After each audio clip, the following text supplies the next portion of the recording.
तो सभी व्यूवर्स को एक बार फिर से मेरा नमस्कार। हम लोग कर रहे हैं Jack model paper 1 class 11th के लिए और पिछले वीडियो में हमने क्वेश्चन नंबर 17 तक का डिस्कशन कर लिया था। इस वीडियो में बात करेंगे क्वेश्चन नंबर 18 से, जिसका कहना है कि derive an expression for displacement of an object describing SHM. तो उसे डिस्क्राइब करने के लिए एसएचएम को हम एक सर्कुलर मोशन की तरह ट्रीट करते हैं और उसके अंदर जो प्रोजेक्शंस होते हैं उनके ग्राउंड पे हम एसएचएम का इक्वेशन फाइंड करेंगे। तो जैसा कि हमने एक पार्टिकल लिया है, एक पार्टिकल है जो कि एक सर्कल में मूव कर रहा है और उस सर्कल का रेडियस हमने रखा है a और उसकी जो एंगुलर वेलोसिटी है पार्टिकल की वो है ओमेगा, जैसा कि आपको डायग्राम में देखने को मिल रहा है। अगर हम मानते हैं कि जो पार्टिकल है वो पोजीशन x से स्टार्ट करता है, पॉइंट x से अपना मोशन शुरू करता है ऊपर की तरफ, जैसा कि आप डायग्राम में देख पा रहे हैं, और कुछ समय के बाद पॉइंट P तक पहुंचता है। टाइम इंटरवल t के बाद, t टाइम के बाद पॉइंट P तक पहुंच जाता है। From x to P, x से P तक टाइम t में कोई ऑब्जेक्ट पहुंचता है। तब आप देखेंगे कि इसका जो एंगुलर डिस्प्लेसमेंट है वो है थीटा। यहाँ पे आपको एंगुलर डिस्प्लेसमेंट दिखाया गया है, दैट इज व्हाट, थीटा। अब हम इस जो एंगुलर डिस्प्लेसमेंट हुआ इसका प्रोजेक्शन हम अगर माने, प्रोजेक्शन के लिए हम ये जो एक्सिस है वाई ओ वाई प्राइम उसे कंसिडर करेंगे। दैट मीन्स हम हर पॉइंट का प्रोजेक्शन इसी एक्सिस पर कंसिडर करेंगे, वाई ओ वाई प्राइम पर। तो जैसा कि आप देख सकते हैं कि अगर ऑब्जेक्ट पॉइंट एक्स पर है तो इसका प्रोजेक्शन O पर आएगा, सेंटर पे आएगा। तो let the projection of point P on the diameter Y O Y prime of the circle be at n। तो पॉइंट P का जो उसी तरीके से प्रोजेक्शन होगा जैसा कि अभी x के लिए हमने दिखाया, वो दिखाया गया है n पर। यहां से परपेंडिकुलर ड्रॉ करेंगे आप इस एक्सिस पे तो वो n पॉइंट पर आएगा। मैं यहां से इन पॉइंट डॉट्स को हटा दे रहा हूं ताकि देखने में आपको सुविधा मिले। आइए चलते हैं नेक्स्ट वाले पेज में। जो ON है that is y, that means the displacement of the projection executing SHM at time t। जैसा कि आप डायग्राम में देख सकते हैं कि यहां पर ON को रिप्रेजेंट किया गया है, y एक्सिस के लॉन्ग ये डिस्प्लेसमेंट को रिप्रेजेंट कर रहा है एसएचएम के लिए जो डिस्प्लेसमेंट है। तो हमारे पास एक ट्राइंगल मिलेगा, right angle triangle, triangle ONP। आप जैसा कि एक बार डायग्राम में देख लें, ये जो ट्राइंगल है ONP, this is what, right angled triangle. इस ट्राइंगल को हमने कंसिडर किया और उस ट्राइंगल में हमने लिया है साइन थीटा, और साइन थीटा इक्वल टू आपको पता है परपेंडिकुलर अपॉन हाइपोटेन्यूज। तो यहां से आप अगर परपेंडिकुलर देखेंगे तो ये परपेंडिकुलर ON हो जाएगा और हाइपोटेन्यूज विल बी OP। तो आगे बढ़ेंगे।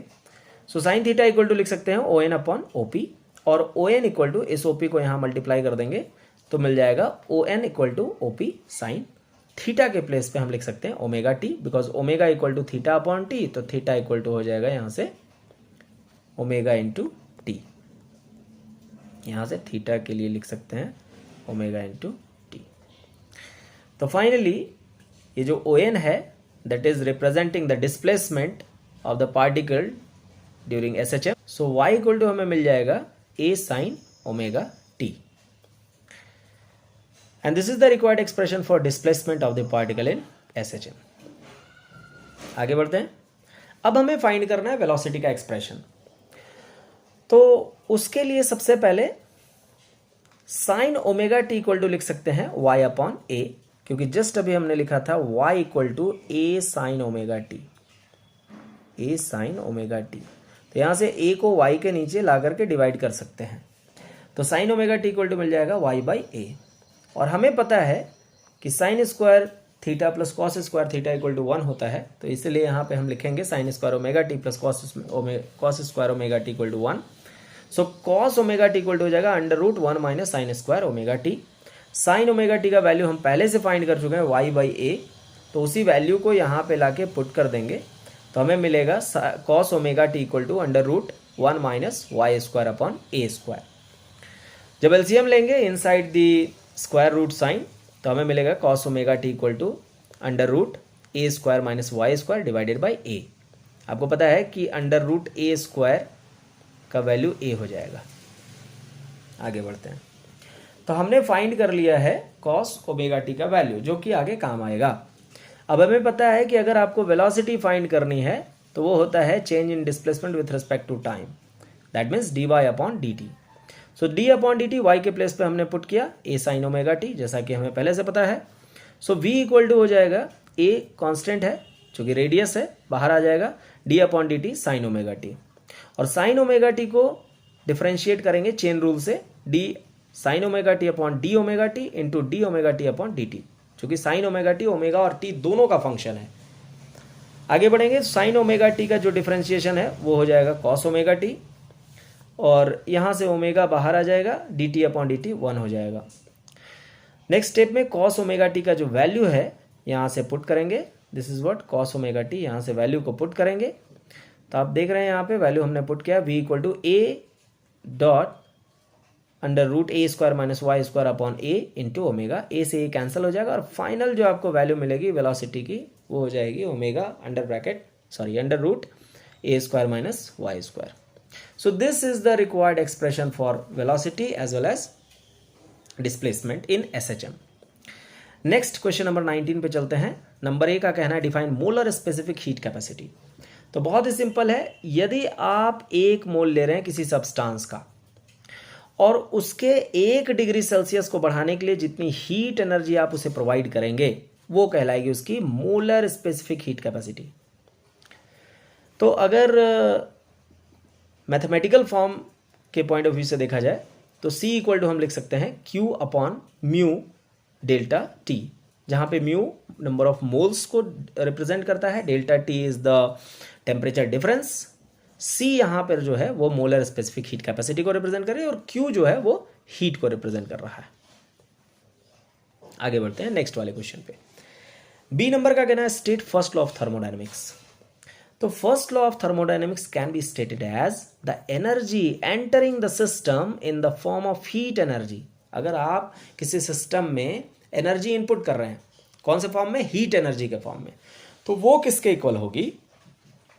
That will be equal to the sum of the increase in internal energy. जब आप किसी सिस्टम को हीट एनर्जी प्रोवाइड करेंगे तो वो जो हीट एनर्जी है उस सिस्टम की इंटरनल एनर्जी को बढ़ा देगा, और साथ में जो एनर्जी लीव करेगी उस सिस्टम से, उससे वो कुछ वर्क डन करवाएगा। तो आगे पढ़ते हैं। Internal energy of the system and the energy living the system in the form of work done by the system on its surrounding. That means surrounding में जो एनर्जी जाएगी वो कुछ वर्क डन करा करके जाएगी। तो इसका मतलब है कि जो टोटल एनर्जी आप दे रहे हैं वो 2 तरीके से यूटिलाइज होगी। पहला इंटरनल एनर्जी बढ़ाने में, जिसको हमने du लिखा है, और दूसरा वर्क डन करने में। सो फाइनली मिलेगा dq equal to du plus dw, and this is the statement of first law of thermodynamics. आगे चलते हैं। हमें एक रिलेशन डिराइव करना है क्वेश्चन नंबर सी में, Cp minus Cv equal to R। That means कि specific heat capacity at constant pressure minus specific heat capacity at constant volume, that is equals to gas constant R। तो इसके लिए हमने mu moles consider किया है एक ideal gas का, जो कि प्रेशर P पर है और जिसका टेम्परेचर अभी T है। तो first law of thermodynamics utilise करके हम लिख सकते हैं dq equal to du plus dw, और आपको पता है dw इक्वल टू लिखते हैं pdv। सो हमारा जो इक्वेशन नंबर 1 हो जाएगा वो हो जाएगा dq equal to du plus pdv।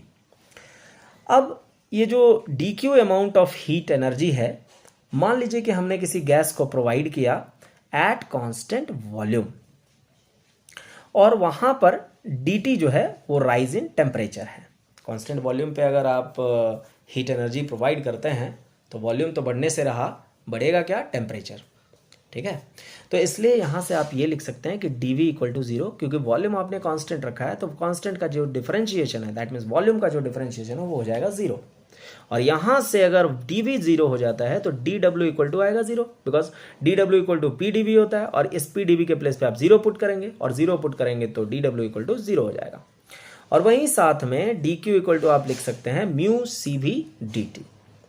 तो इसलिए इक्वेशन 1 से अगर इन दोनों वैल्यूज को, दैट मीन्स कि pdv दैट मीन्स dw वाले वैल्यूज को और dq वाले वैल्यूज को जब आप पुट करेंगे इक्वेशन 1 में, तो आपको मिल जाएगा mu cv dt that is equals to du, and that is equation number 2। Next page में आता है। दूसरी बार इस गैस को हीट करते हैं कांस्टेंट प्रेशर पर, तो जो चेंज ऑफ द वॉल्यूम होगा वो dV, वो टेम्परेचर को राइज करते हुए होगा। That means dt will be the rise in temperature. Volume में चेंज आएगा, अगर आप प्रेशर कांस्टेंट की हो तो हीट एनर्जी देने के बाद वॉल्यूम में चेंजेस आएगा, जो चेंजेस है dV, और साथ में टेम्परेचर राइज करेगा dt, but at constant pressure. So यहाँ पर dW इक्वल टू आपके पास हो जाएगा PdV, और dQ इक्वल टू आप लिख सकते हैं म्यू Cp इंटू dt। अभी जस्ट थोड़ी देर पहले हमने specific heat, molar specific heat capacity का फॉर्मूला देखा था, वहां से इस बात को आप लिख सकते हैं।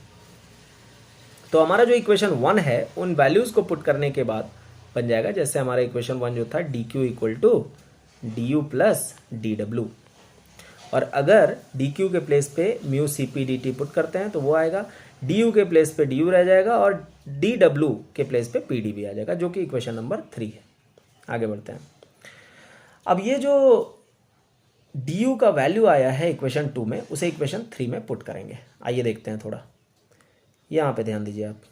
इक्वेशन 2 में हमने du के लिए वैल्यू पुट किया है, या वैल्यू फाइंड किया है म्यू Cv dt, उसे हम लोग पुट करने जा रहे हैं इस प्लेस पर, यहाँ पर। तो देखिए क्या मिलेगा, mu Cp dt that is equal to mu Cv dt, और लास्ट में जो PdV है वो रह जाएगा।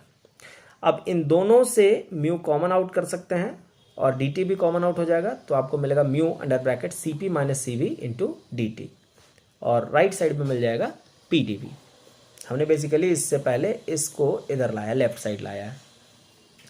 अब आइडियल गैस इक्वेशन आपको पता है PV equal to mu RT, कहीं कहीं पे nRT लिखा रहता है, n is the number of moles, here also mu is the number of moles of the gas.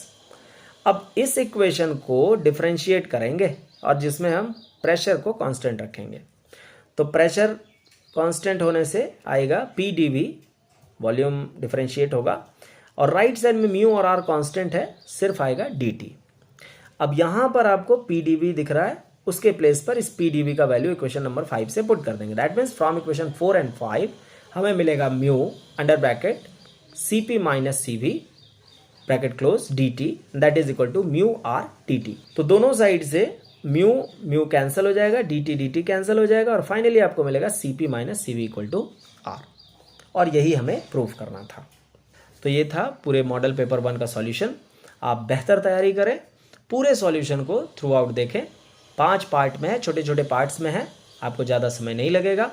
और अगर आपको वीडियो अच्छी लगी हो, चीज़ें समझ में आई हो, तो इसे शेयर करना ना भूलें। तब तक के लिए जय हिंद।